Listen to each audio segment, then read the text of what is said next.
everyone. Welcome to another episode of At the Boundary, a podcast from the Global and National Security Institute at the University of South Florida. I'm Jim Cardoso, Senior Director for GNSI and your host for At the Boundary.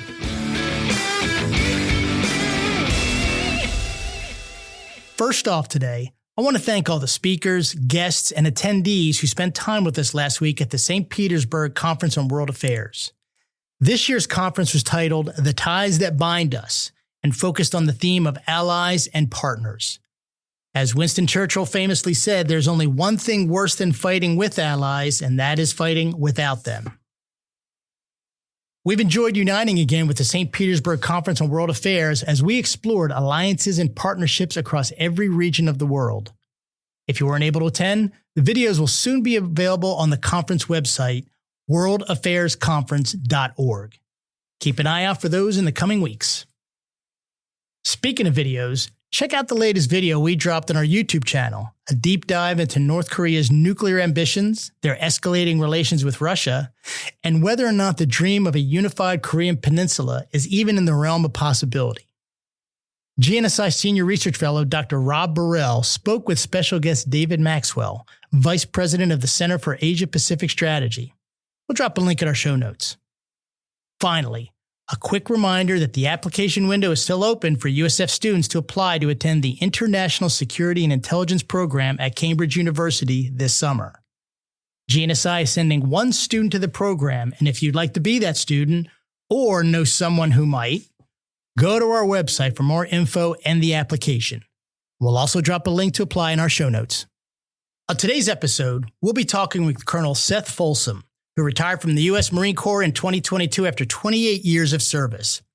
He's just written a new book about his experiences during the latter stages of the war in Iraq entitled Nothing Here Worth Dying For, Task Force Lion in Iraq.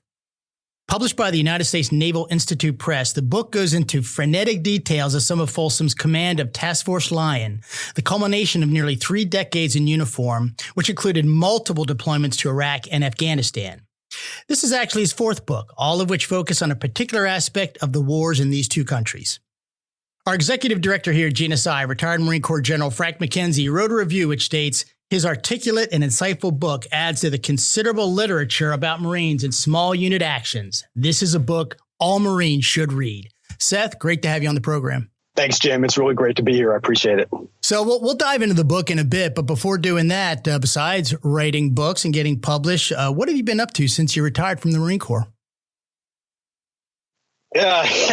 It's interesting. I talked to a lot of people before they retired and after they retired and before I retired. And, some of the advice that I got from friends and mentors was, don't go right back into work after you retire, take time off, figure out what you want to do with your life. You've earned that time off. And so I took the uniform off in August of 22 after I retired from out of command from Headquarters Battalion in 1st Marine Division. And I planned exactly that. I planned, 5 or 6 months of almost a sabbatical. And that lasted just a couple of months before I was really climbing the walls. One thing for sure that I knew was I was done being a Marine and I was ready to take the uniform off. But I still missed working with the Marines and working, to support the mission because we're at a critical point in our history right now. And so I found my way into a job supporting 1 Marine Expeditionary Force, 1 MEF, out here at Camp Pendleton, California. And I support them with a lot of some operational, sometimes some strategic planning, and conveying, some of my experience as a Marine, as a colonel, as an infantry officer, and helping them, get it done in these kind of uncertain days ahead. Yeah, I was the same way. I heard this. I got the same exact advice.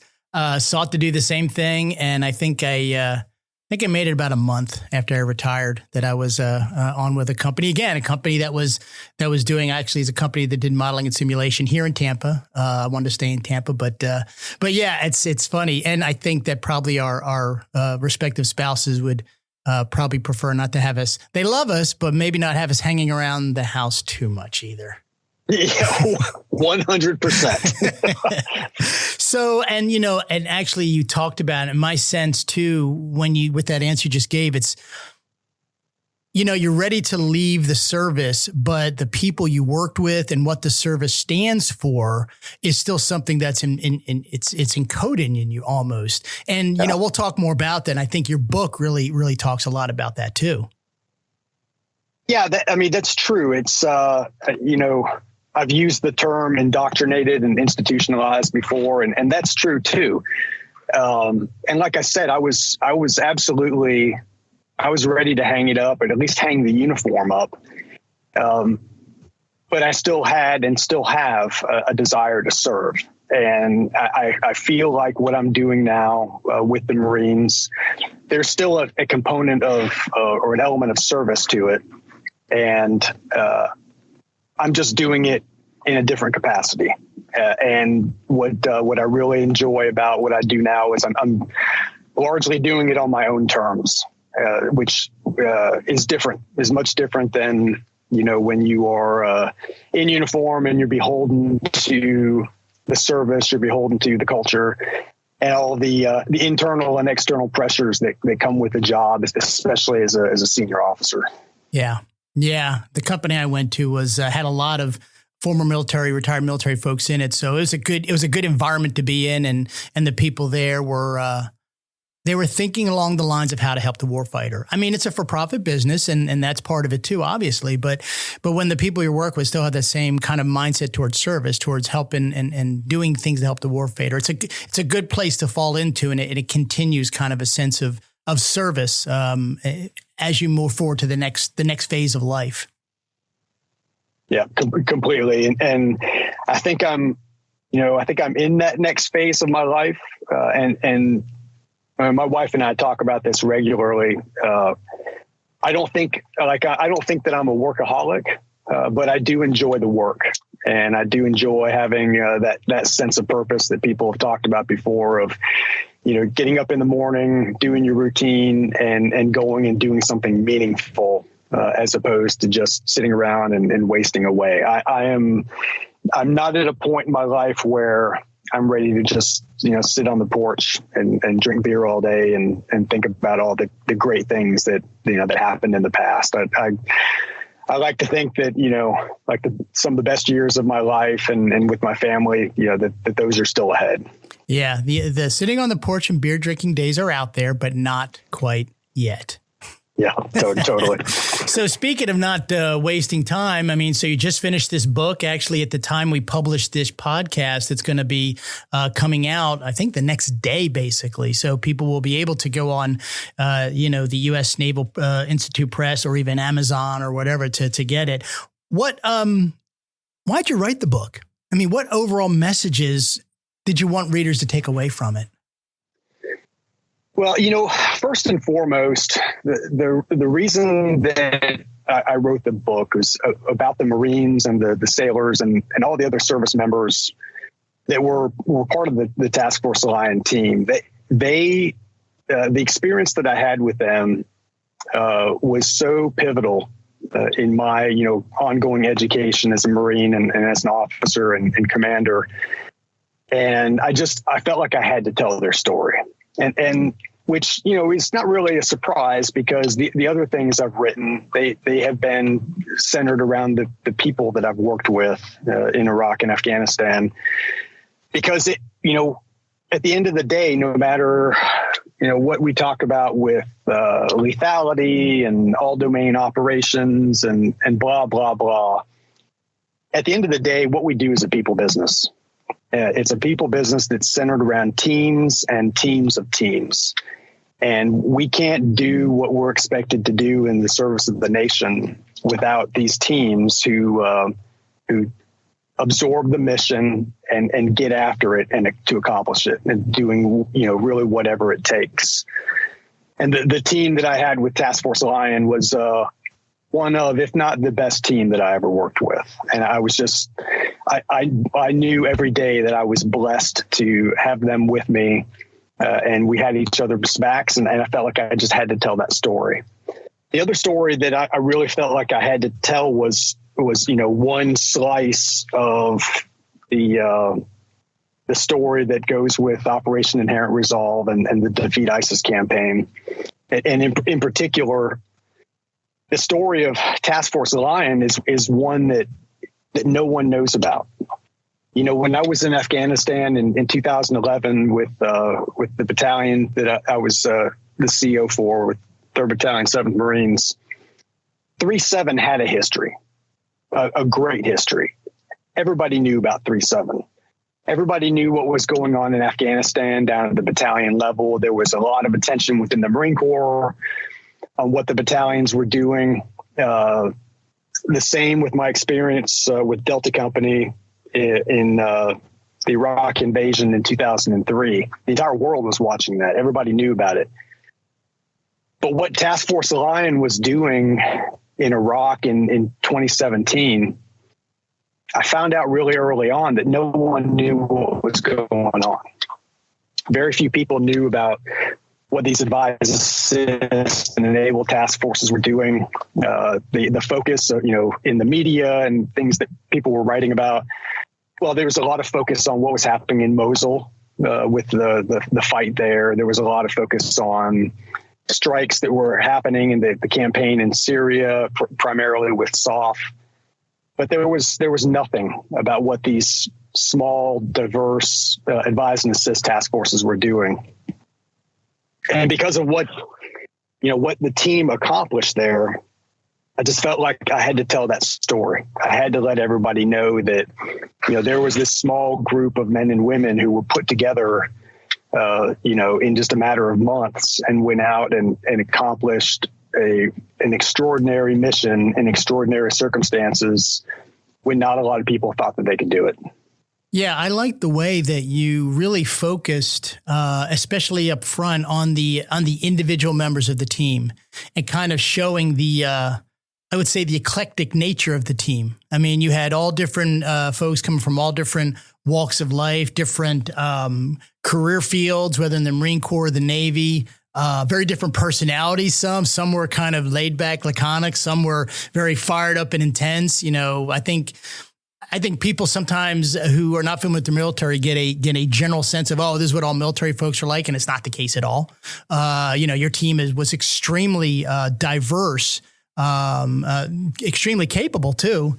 But I think it lent a humanity to the overall story that was told, and that, okay, these are real people with real, attributes, whether admirable attributes, some are kind of annoying attributes. I mean, they're real human beings that were all out to execute this mission. And then I think watching things move forward from there, it really gave the story a level of depth that was that as a reader I appreciated, even envisioning what times that you didn't describe in the book were like. What were downtimes like? I could almost envision, I feel like I know this guy. I feel like I know this girl right now. And I can see how they may have gotten along or maybe didn't get along at some times in a very intense combat environment. Yeah, that was the challenge from the get-go. How the team was formed. So often most units that deploy to circumstances like that, they deploy as generally cohesive units that have their own culture, climate, and identity. And the team that was brought together here in Southern California, it was a team that was 100% made of individual augments. What I've periodically reminded people, and I now fondly look back on, was the fact that the team that we formed here in Camp Pendleton was composed of 85 Marines and sailors from 35 different commands across the southwestern United States. At Camp Pendleton, 29 Palms, Miramar, down in Yuma, Arizona. Those Marines all converged here at Camp Pendleton to form the core of our task force headquarters. And they were all incredibly talented. And as you said, it was a diverse group of multiple specialties, multiple backgrounds. But what the team lacked was a unifying identity.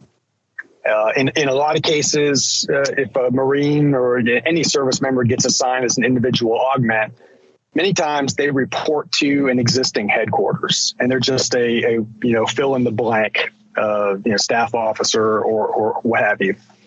In this case, it was an entire team of individual augments, and we had no identity to fall in on.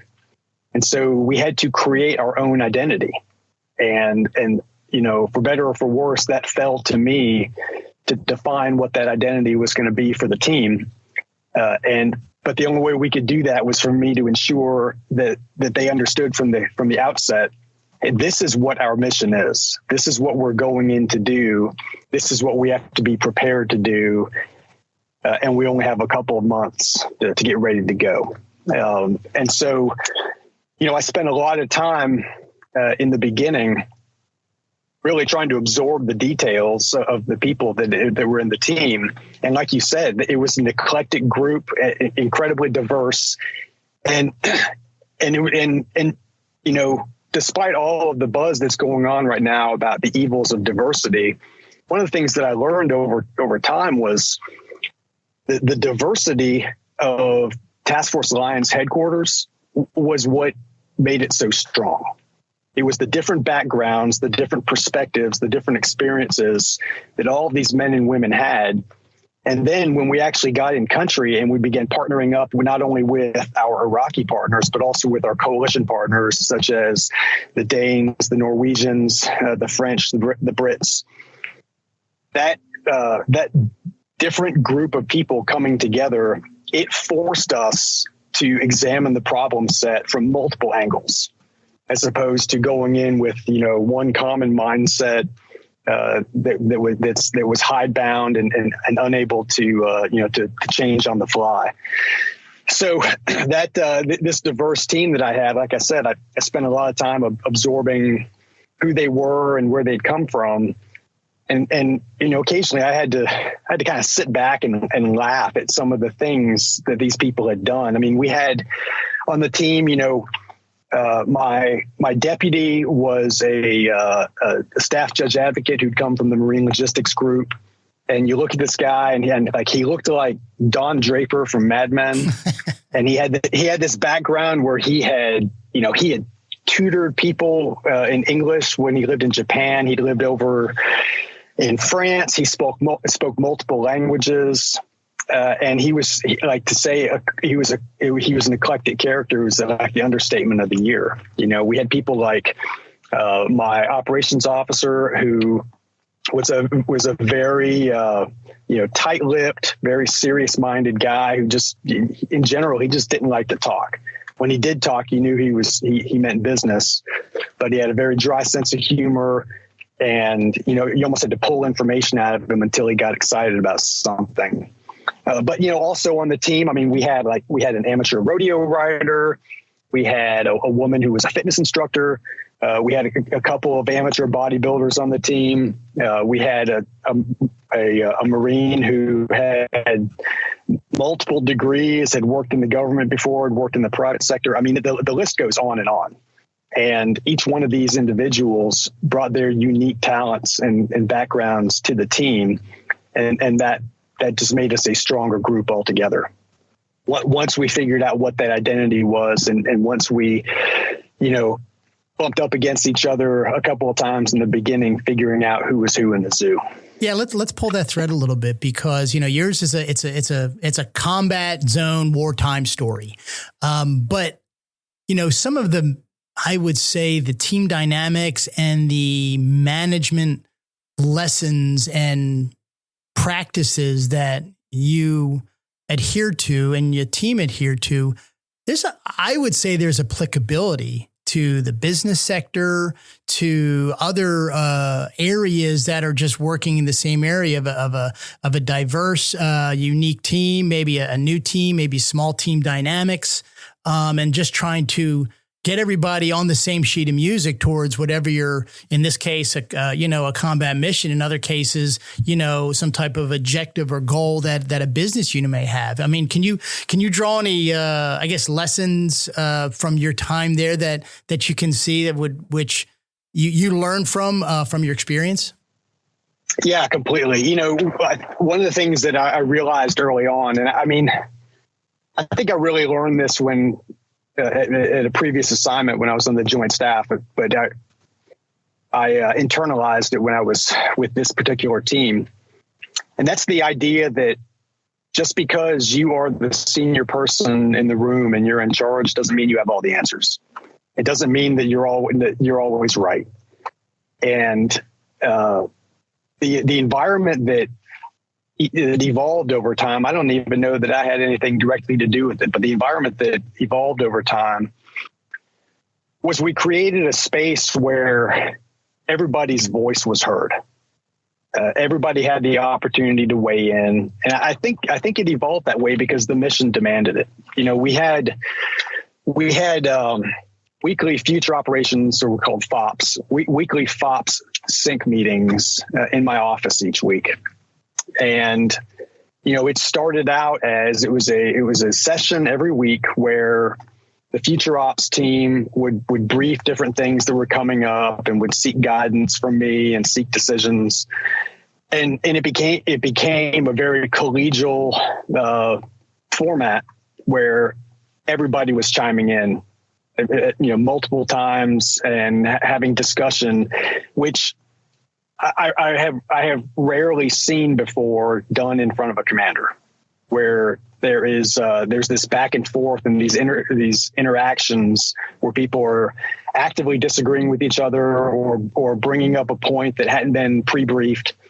And, I guess it's something that could have devolved into chaos, but instead synchronized everybody. And like I said, that element of everybody having a seat at the table and everybody having a voice in the conversation, it enabled them to fully inform me for the decisions that I had to make as we went forward each week. And I think there was also a social component to it as well, because again, these meetings started out very formal with everybody around, a briefing table in my office. And over time, the meetings swelled to almost standing room only in my office at Al Assad. And Marines would stake out spots on the couch, many minutes in advance, did bring in a book to read while they were waiting, because everybody wanted to be involved in this interaction that the team was having. And it wasn't just the senior members of the team. It wasn't just me and the majors who were on my staff. It was them. It was their deputies. It was their chiefs. Others would pop in just to see what was going on. And in the end, it was something that I was proud of, because we were accomplishing something each week. And at the same time, everybody was interacting as friends, colleagues, and really just humans. Yeah. And they're bought into the solution as well. Look, you're the commander, you're going to make the decision, and they all understand that. But just from what I've heard, what I've read, I'll give you credit for creating an environment, creating space that they can have that conversation. Some, different commanders are different, and some don't want to have that kind of open back and forth. They just want to, hear some of the facts, make a decision, move on. And you set up an environment such that there could be just kind of an open discussion. You allowed the time to do that. And then when the decision was made, at least everybody in the room could say, well, my point was heard. Okay, maybe my point of view wasn't the one that was taken for the decision, but at least I know I got my point out. And I think over time, you probably created an environment that, sometimes person A would get their point in, and that's where the decision would lie along those lines. And then the following week, person B would get their point, and that'd be along the lines of decision. And person A is kind of like, okay, that's all right. It's all good. We had a good discussion about it. So, there are lessons, I think, for just in any general management sort of situation to understand. Leverage the talent you have and allow it to flourish under you, create the environment by which it can do so. Yeah. And that back and forth also supported, my direction to the team, which was, look, I want to hear everything that everybody has to say, and we need to discuss and argue these points. And when it's time for me to make my decision and I make that decision, everybody needs to get on board with it and walk out of the room, arms linked and on the same page of music. Yep. And so I think that forum and that environment is what enabled that unified message every time everybody left the room. Yeah. One thing I liked about your book, as you go through the book, there's obviously in a combat environment, there's a lot of strong personalities. There's a lot of differences of not just in your team, but across teams with all the different partners you were working with. A lot of strong personalities, most of which thought they were right in any particular discussion. And you did not, for lack of a better term, you did not identify villains.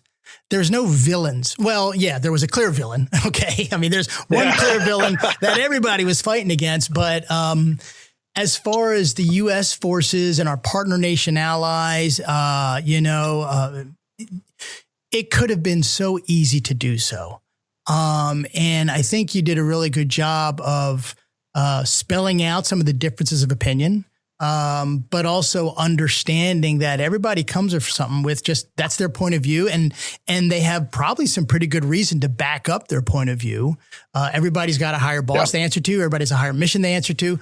And so it was a very realistic presentation of how these types of interactions happen downrange, that when everybody's there trying to do the right thing for the right reasons, just to have differences of opinion how to get there.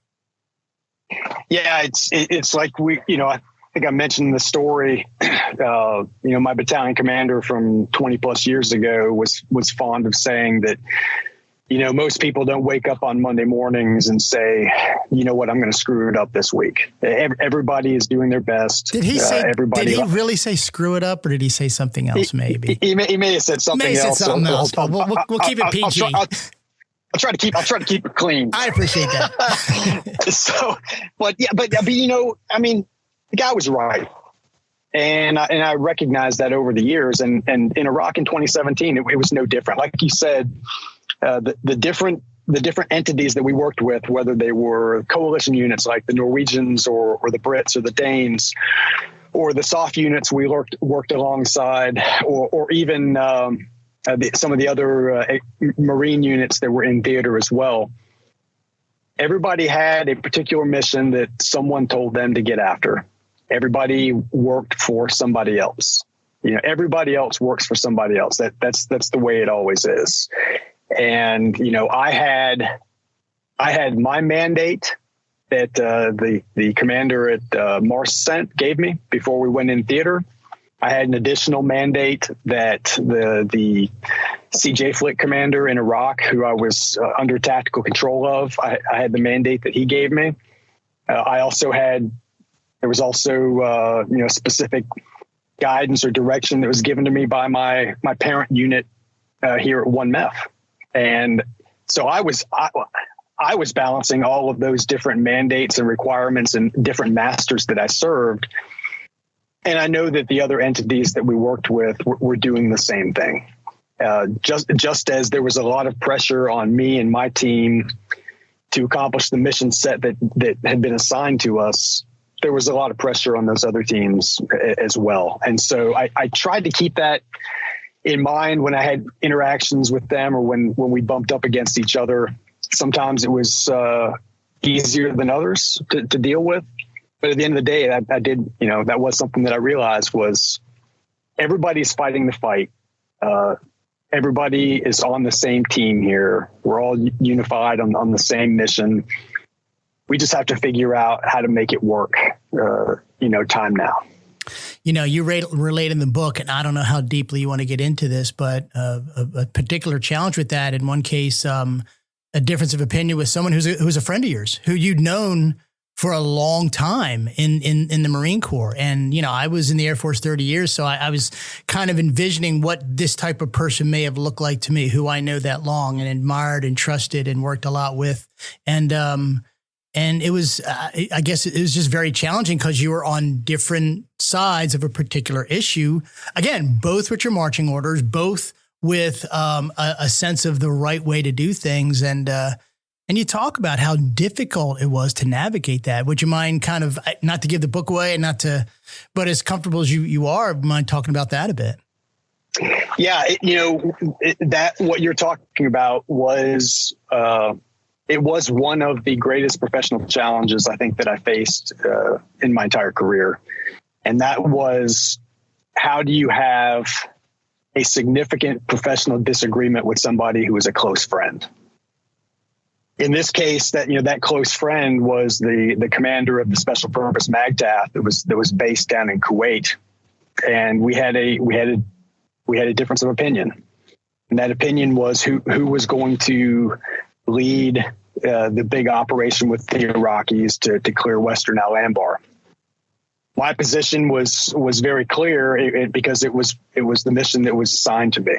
The CJ Flick commander had told me within a week of my arrival at Al Asad, task force, your task force is going to partner with the Iraqis, and you're going to take them all the way to the Iraqi border with Syria. You're going to move with them, and you're going to get them out of their comfort zone, and we're going to finish this thing off. My colleague with the Special Purpose MAGTF, he didn't have the same direct guidance on what that mission was, but he was the commander of an extremely capable unit that had, to a certain degree, many more different capabilities than my own task force had. And he believed that his unit was best postured to take on this mission with the Iraqis and clear out to the border with Syria. And so we eventually had to agree to disagree, and it put a significant strain on our friendship. And to be honest, I wasn't entirely sure that our friendship would survive the deployment, because I knew what I had to do, he knew what he had to do, and we just couldn't connect the dots. And so. And it was something that really troubled me. It would be one thing if I was having that conversation with someone that I didn't care about and someone that I hadn't deployed with in the past and drank beers with and knew his family and he knew mine. But that wasn't the case. We had a history, and when you've got two people who are strong personalities, who are both type A and both believe in something, and you get cross-threaded, it's hard. And, I think in the end we made it work. And I think our friendship in the end actually became stronger for it. But I think if someone talked to him, he would probably say something similar, which is, it was tough. It was tough on the friendship, and it was a tough time to be in command. Yeah. But the friendship survived, though, you say, and to this day. Yeah. Huh? Yep. And like I said, I felt like in the end, the friendship was stronger, but it comes at a cost. Yeah. Well, I mean, I think you see that in, sometimes you'll see movies of two senior leaders who are friends and throughout life. And then they have this disagreement, and the movies just kind of, they have it and then they just move on and everything's fine. And in the real world, it's not the same. It's more challenging, and there's lingering feelings and lingering, how do I deal with this going forward? I can imagine that would, I'm just putting myself in your shoes, and I wasn't in your position, but I can imagine something that would weigh on you for a while. Yeah. Yeah. And, I'll tell you, one of the significant frustrations that I had in this particular scenario that we're talking about, I won't speak for my friend, but I'll tell you that from my perspective, it was really frustrating because, the service and our respective chains of command, they knew this was going on. They knew that there was this, call it a competition to execute the mission. And over time, what was challenging was we both agreed that as colonels and as commanders, we should be able to work it out ourselves. But the way things were operating in Iraq and in CENTCOM at the time, and with the service, I don't think that we were empowered to make a lot of those decisions together. And in the end, from my perspective, it really felt like the service and the circumstances were in this case, we're pitting two commanders against each other when we should actually be cooperating and supporting each other. Now, again, then that's not an attempt to shift blame outward, because at the end of the day, I was responsible, for the things I did and the things that I said and the decisions that I made. But it felt like there was not the, it felt like there was not the degree of or the spirit of cooperation that I had grown up with in the Marine Corps. Yeah. Well, I mean, and I think we spoke of this offline. Sometimes there's a bit of a competition when you're downrange, when you've trained your whole life to go into combat and execute the mission and lead troops in combat. When the time comes to do so, you want to do it. And I mean, there's a little bit of, I can see competitiveness sneaking in as well, that he felt he was the best suited for the mission, and he wanted to lead his troops into that. I can see how that would happen. And I can also see how the service writ large would kind of go, just let them work it out. It's, the one step up for you is probably not going to get involved. Yeah, exactly. You talk about, that it was, you were tasked to go with the Iraqis, your partners, all the way to the Syria border. So let's talk about that whole concept of that advisor mission that you had there, and which you've done before. It is a unique mission that the military does undertake, and you had some opportunities to do it. You spoke offline about the challenge, but the honor and the privilege and just the worthwhileness, if that's even a word, of that advisor mission. Talk a little bit about that, please. Yeah, the advisor mission that I did in 2017 with the Iraqis was so wildly different than the experience that I had at a smaller level in 2008 as an advisor. Interestingly enough, both tours, I was advising, the same unit, the 7th Iraqi Army Division. But the circumstances and the situation in 2008 was so wildly different than it was in 2017. And in 2008, I was focused at the battalion level. There was not a significant enemy situation or threat in the area that we were in. And the advising component of it really was mostly a lot of one-on-one with the Iraqis and helping them get spare parts and get fuel and feed and water their troops and things like that. And helping them broker their intramural disagreements with the Iraqi police. There was not a whole lot to it.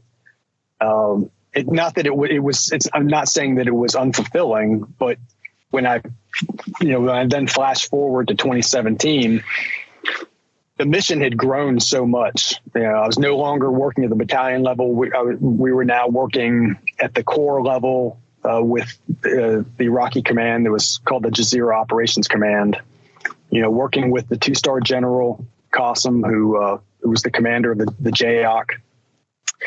And from the advising piece, what we needed to do to support the Iraqis was so much more complicated than what we needed to do in 2008.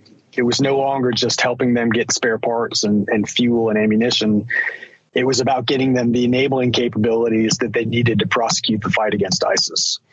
And that was really, the evolution of Task Force Orion. It began as a 26-member advisor team that was modeled off of the old division transition teams from the 2008 timeframe.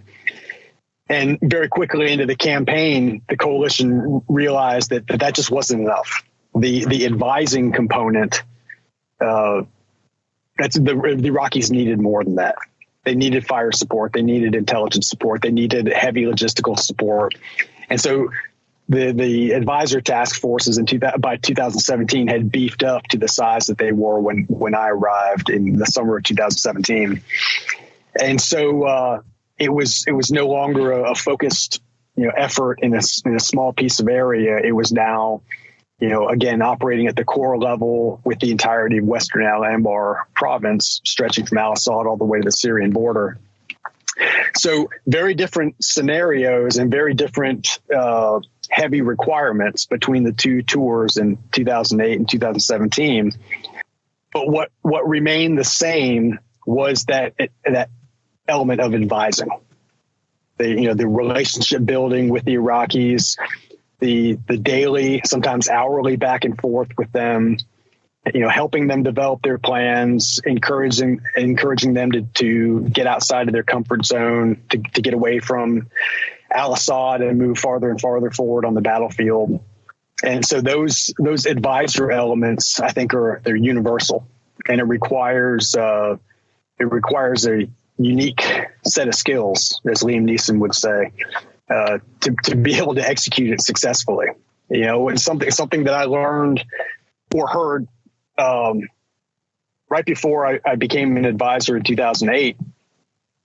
A Marine general was giving a after action brief. He had just come from advising duty, and he said, cultural training is important for you to become an advisor, but cultural training is not the only thing that's going to lead to your success.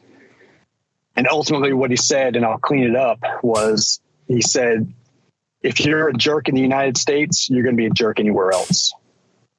I've heard that before, and I think I know the proper terminology too. Yeah. So, and that's the thing, is that being an advisor, it's funny because, you like in our case, we're trying to get the Iraqis to get outside of their comfort zone. Well, being an advisor requires you to get out of your comfort zone. It requires everything from molding your schedule to their schedule, to putting yourselves in positions where you may not be entirely comfortable with. It involves a level of personal interaction that some people aren't comfortable with. I can tell you that in my case, believe it or not, I'm actually an introverted person. I like the company of people that I know and trust. But if I don't know someone well, being in large groups and being around people I don't know, it exhausts me. And so, in my case, I had to really dig deep to inject myself into situations where I really otherwise, would not be comfortable or would be happy if I didn't have to do it. But the mission required it. And so that interaction between the advisors and the Iraqis, it's a campaign in and of itself to gain that trust with each other and build that relationship. Because at the end of the day, I talked before about how what we do is a people business, and it's also a business of trust. And the Iraqis are no different than us. If they don't know you, if they don't trust you, they're not going to work with you. And so in our particular circumstances, in the summer of 2017, we learned immediately, almost from the moment that we landed there, that we were going to be working with the Iraqis and we were going to go with them all the way to the border. And so we had to accelerate that relationship building with them so that they knew who we were and who they trust, and that they could trust us. And where we were fortunate in that regard was going back to the team piece that we were talking about. Almost all of my senior officers on the team and senior staff NCOs had experience in Western Al-Anbar from the early days of the Iraq War. So for me to be able to tell my Iraqi partner, my OPSO was in Al-Qaim and Husayba. My intelligence officer was in Al-Qaim. My sergeant major was in Al-Qaim. I was in Al-Qaim in 2008. She was all over the province, operating. That helped establish that trust. That helped him understand that, this is not a team. It's not a JV team who doesn't know what they're doing. They've been here before. They understand the terrain. They understand the operating environment. Yeah. We're starting to, this has been a great conversation, and we've actually been at it for a while. So I do want to start wrapping up. But one of the things I want to kind of come out of this book for a bit for one question, and just, you've written 4 books, and all of them, I believe all of them about your experiences in Iraq and Afghanistan over the years, as you've been, from, different levels of command, different levels of authority. What do you think has changed in terms of your approach to writing these books? I mean, I imagine as an author, you've evolved how you present. Look, the circumstances change. Obviously, we know that, but also you change as it went. You went from being a captain to a colonel. That changes things in your perspective as well. Can you kind of, I don't know, maybe talk me through a little bit of how maybe you evolved and how you approached these writing books, how you approached presenting this story to an interested reader? Yeah, I don't know that I have an easy answer to it. What I can tell you is, all these stories that I've written, they've all been based on journals that I've kept while I've been deployed. Every time I've deployed, I've kept a personal journal to help me capture what was going on so that I could remember it. Because I even from that first deployment to Iraq, I remember sitting there at certain times thinking, if I don't capture this right now, I'm not going to remember the details that I need to, or that someone needs to, years from now. And so, keeping a journal when I was overseas was never a vehicle so that I could write a feature book. I've always been very mindful of that. People have asked me before, are you keeping a journal so you can write a book?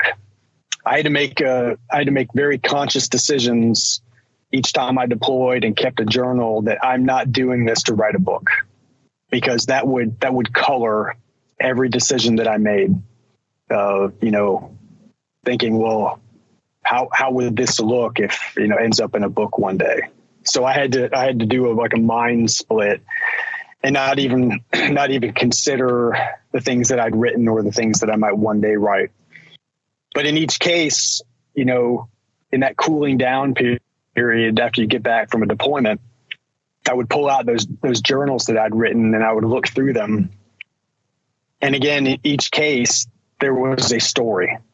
And that story was something that had to be told. It was the story about, what men and women do, what ordinary men and women do under extraordinary circumstances.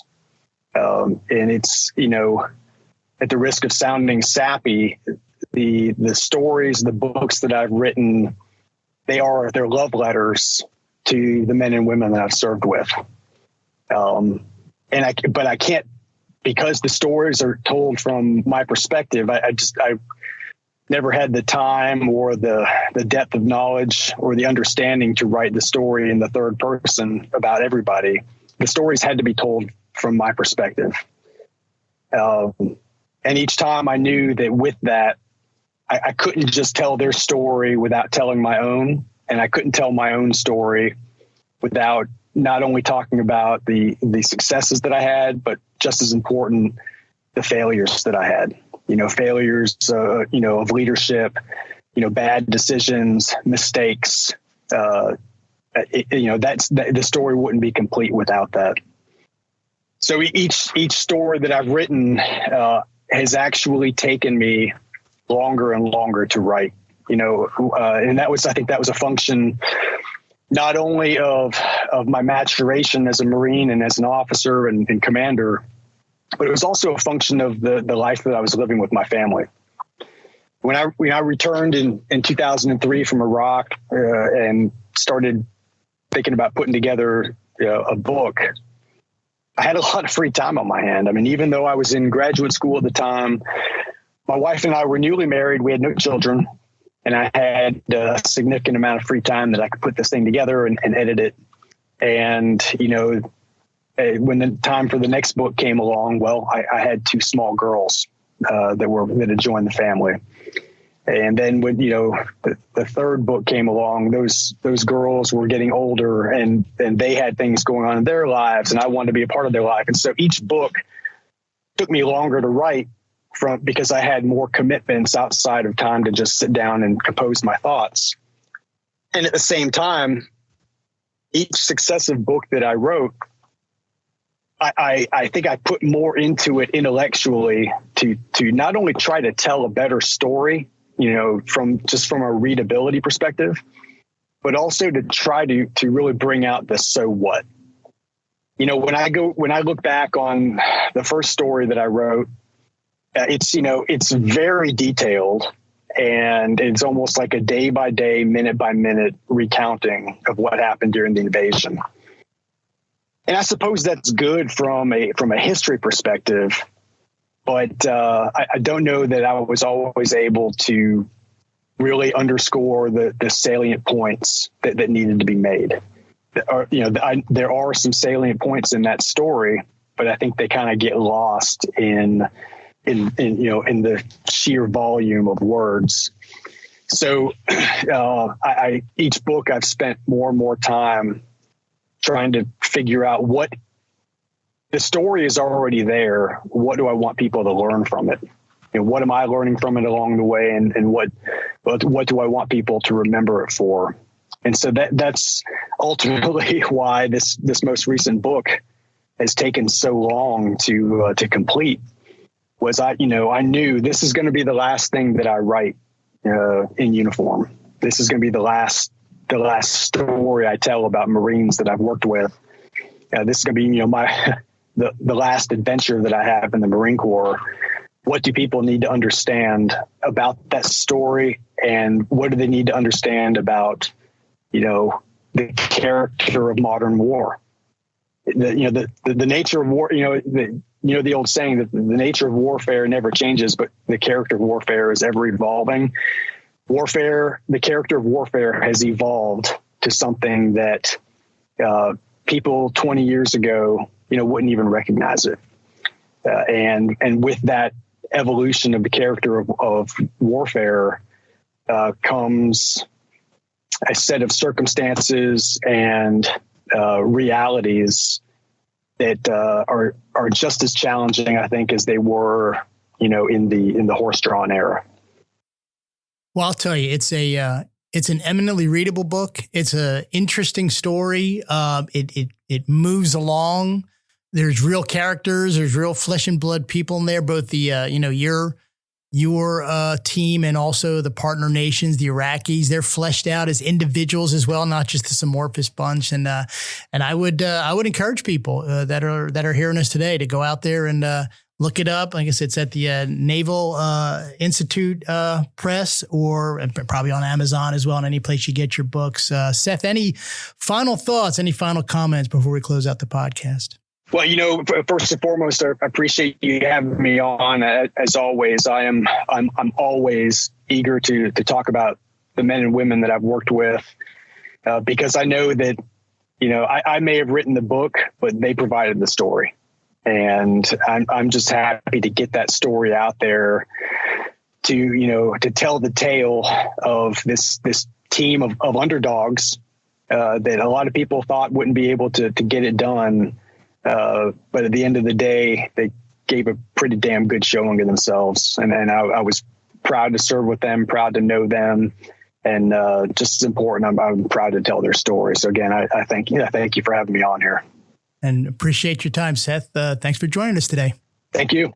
Thanks to our special guest today, retired Marine Corps Colonel Seth Folsom. His fourth book, Nothing Here Worth Dying For, Task Force Line in Iraq, was just published by the United States Naval Institute Press, and it's available from all your favorite booksellers. We'll drop a link in the show notes. Next week on At the Boundary, we'll continue to preview the upcoming GNSI Tampa Summit 5, which focuses on technology and innovation lessons learned from the Ukraine-Russia conflict. By the way, registration is still open for that, so reserve your spot today.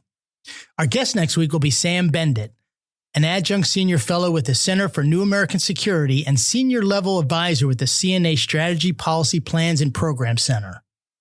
Most importantly, however, he is an honorary Mad Scientist with the Army's TRADOC Mad Scientist Initiative. Looking forward to hearing more about that. Thanks for listening today. If you like the podcast, please share with your colleagues and network. You can follow GNSI on your LinkedIn Next accounts at USF_GNSI. And check out our website as well at usf.edu/GNSI, where you can also subscribe to our monthly newsletter.